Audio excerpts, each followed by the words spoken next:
My boss unknowingly slept on my shoulder somewhere over Pennsylvania, and mid-flight, just minutes before we landed, she slipped one small, worn thing into my hand that would unravel everything I thought I knew about her in 2 years of working 10 feet from her every day.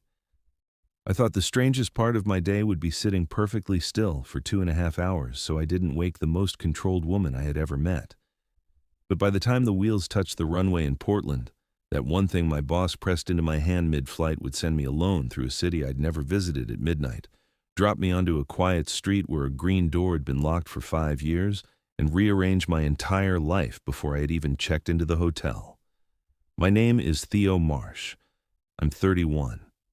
I live in a small Brooklyn apartment, and for the last 2 years, I have been the executive assistant to Vivian Hartwell, Chief Operating Officer of Hartwell Hospitality Group, the woman who ran 32 hotels across the country, the woman who shut down hostile boardrooms with one sentence, the woman who walked into every room like she had already decided how the meeting would end. She was 42, sharp, principled, kind in small, careful ways, but never personal. In 2 years of standing slightly behind her in elevators and conference rooms, I had never once seen Vivian Hartwell tired. I had never seen her uncertain, and I had never, not for a single second, seen her afraid.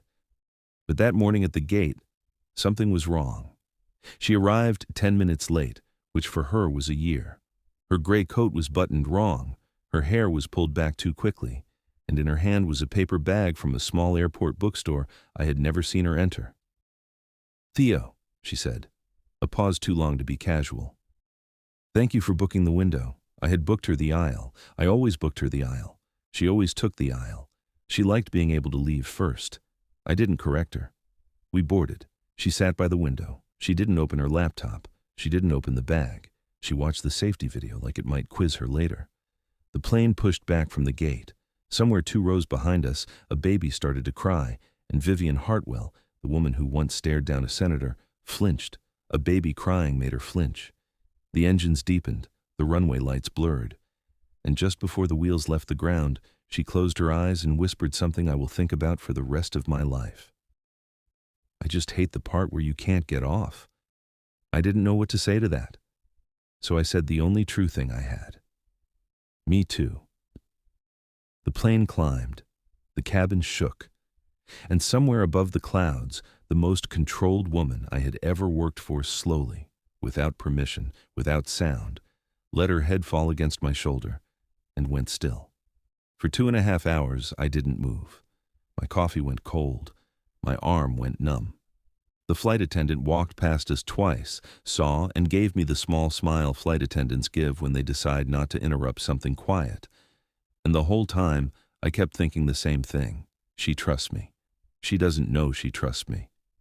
But somewhere underneath whatever was inside that folded letter still curled in her hand, her body had decided I was safe. I didn't know what to do with that. When the captain announced our descent, I gently said her name. "Vivian." She opened her eyes, sat up, took one sharp breath, and in the half-second before she remembered who she was supposed to be, I saw it, clear, undefended, terrified. Then she was my boss again. She folded the letter into her jacket pocket. Her hands shook once, then steadied. And right before the wheels touched the runway in Portland, she reached across the armrest and pressed one small, worn thing into my palm. Not a phone number, not her business card, something older, softer, already loved. She closed my fingers around it. "Don't read it now," she said. "Read it when we land. And Theo, if I look fine when we get off this plane, please believe me anyway." The wheels hit. The cabin jolted. And as we stood to leave, Vivian Hartwell, the woman I had worked beside for 2 years, looked toward the front of the plane with the face of someone walking into a room she had been avoiding for 5 years. I didn't know yet that her father was waiting in arrivals.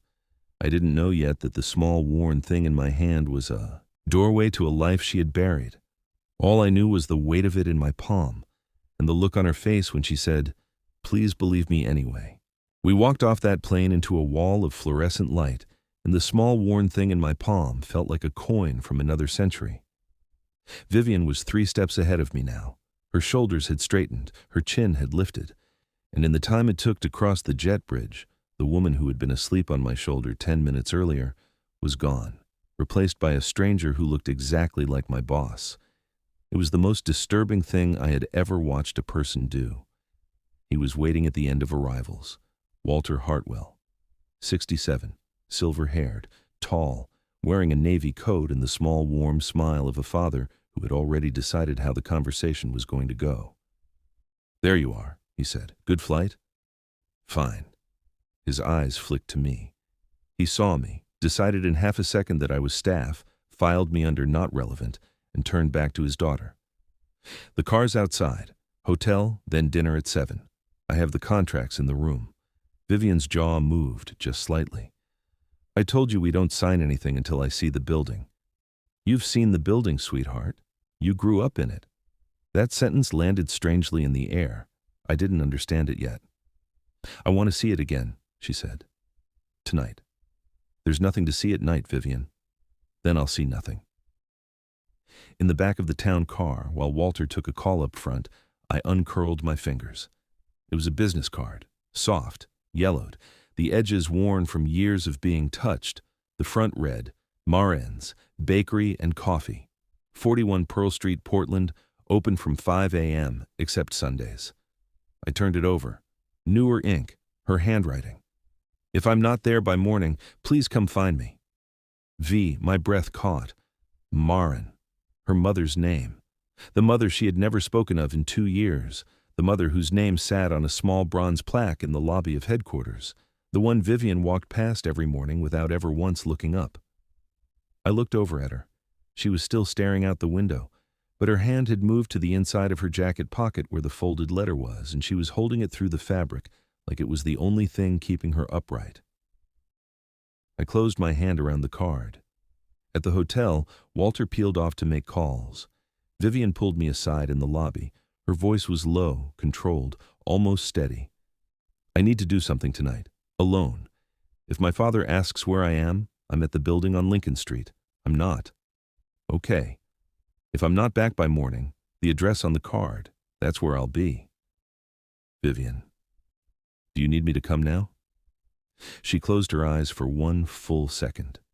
When she opened them, she said the most honest thing she had ever said to me. "I don't know what I need. That's why I gave you the card." She walked to the elevator. I watched the doors slide shut. "And listen, if this story is pulling at you the way it pulled at me that night, do me one quick favor before we keep going. Hit that subscribe button and turn on the notification bell so the next time a story like Vivian's drops on this channel, you don't miss it. Trust me, you're going to want to be here for what I found at midnight. I sat in that lobby for 2 hours. I had dinner alone, because Walter, for reasons I now understood, did not want to break bread with the assistant. I went up to my room. I tried to answer email. I gave up. At 11, I put on my coat and walked. Pearl Street was a small, quiet block in a neighborhood Portland still lets be quiet. Number 41 was a corner building, 2 stories, old brick, front windows papered over from inside, and a green wooden door with the word Marens still painted on the glass in careful gold lettering, faded but unmistakable. The bakery was dark, and Vivian was sitting on the front step.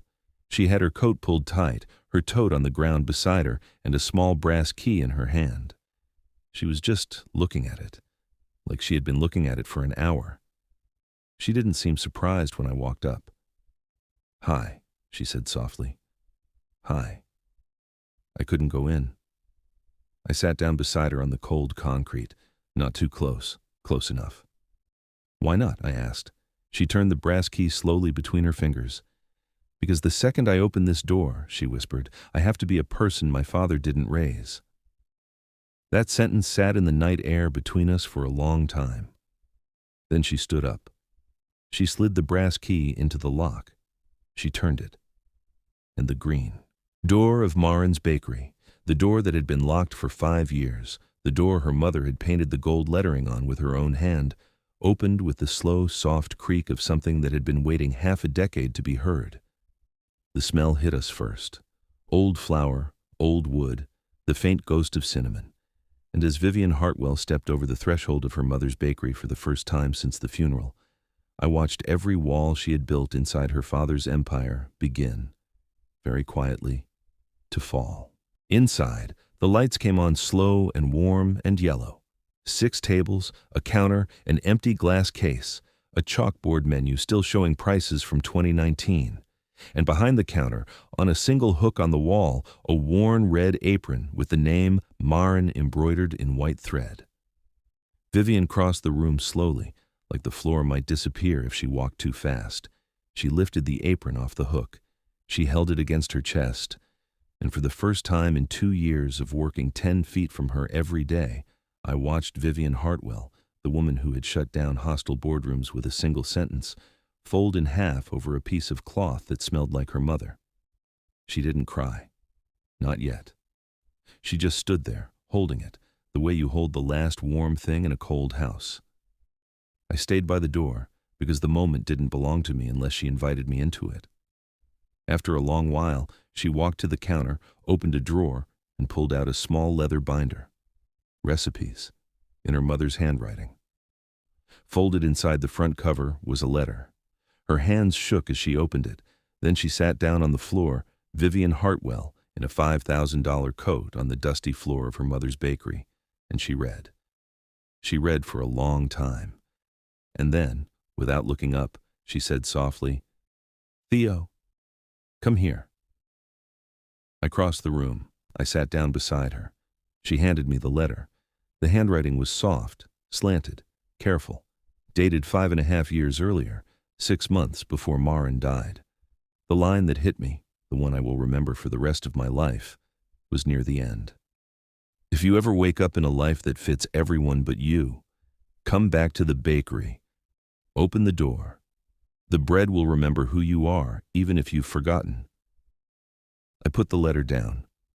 Vivian was crying now, not loud, not the kind you perform, the kind that comes out of you when you have been holding it in for 5 years and something finally tells you it's safe to let go. I didn't try to fix it. I didn't say anything reassuring. I just sat with her on the dusty floor of her mother's bakery, my shoulder touching hers, while she gave back the years she had not been allowed to grieve. When she finally lifted her head, she said, "I'm not going to sign the sale." "Okay. I'm going to step back from the company." "Okay. I'm going to reopen the bakery." "Okay. And I'm going to do it whether or not you stay involved, Theo. Because I don't want you to feel trapped into a decision because of one moment on a plane." That, more than anything that had happened in 24 hours, was the moment I understood why I had stayed still for 2.5 hours with a numb arm. She wasn't trying to keep me. She was trying to free both of us. The next morning, in a hotel meeting room with 3 lawyers, a stack of contracts, and her father across the table, Vivian set the unsigned papers down and said, "I'm not selling the bakery, I'm reopening it, and I'm stepping back from the COO role for a year to do it." Walter said, very calmly, "Vivian, that's a mistake." She said, "Then it's mine." 2 weeks later, I resigned, through HR properly. Not because of her, because I had been ready for a change for longer than I wanted to admit, and one folded note from a sleeping woman on a plane had simply been honest enough to say it out loud for me. 3 weeks after that, I flew back to Portland. Vivian met me at the gate. No panic this time, no folded letter, just her in jeans with flour on the cuff of her sweater because she had been at the bakery since 5 a.m., testing her mother's old sourdough recipe. "You came," she said. "You said 5 a.m. start. I'm late." She laughed. The real one. "We didn't kiss for 2 months. We worked. She baked. I ran the books, the licenses, the slow, careful re-permitting of a building that had been closed for 5 years. We hired 1 part-time employee, then 2. We argued about the menu. She won most of those. I won the one about the espresso machine. 11 months after the flight, the morning Maren's reopened, there were 43 people in line before the doors unlocked. Most of them were neighbors who had remembered her mother. 3 of them brought flowers. Vivian wore the red apron. She did not cry until the door closed at the end of the day. Then she cried into a kitchen towel for a full 10 minutes while I pretended very hard to be counting the till. 2 years after that flight, moved to Portland for good. 3 years after that flight, on a Saturday morning in early spring, with the bakery closed for the day and the front windows full of white peonies, I married Vivian Hartwell in the room her mother had built. Walter came. He cried during the vows. He apologized to her quietly, near the bread oven, while no one else was listening. She forgave him. Slowly. The way real forgiveness happens. She carried her mother's worn business card in her bouquet. The framed card on the wall behind the counter, the one our customers always ask about, still says in 2 different inks now, "If I'm not there by morning, please come find me." V, and underneath, in newer handwriting, "He came." Then he stayed long enough to actually know me. People ask us how we met. She always says, "He was my assistant," and I always add, "and then she fell asleep on my shoulder and ruined my entire career." She smiles every time, like she's still glad I read the card. So let me ask you something, and answer honestly, even if it's only to yourself. Have you ever been living a life that fit everyone around you but you? A career your father chose, a relationship your family approved of, a version of yourself that everyone else seemed comfortable with, except the person living inside your skin?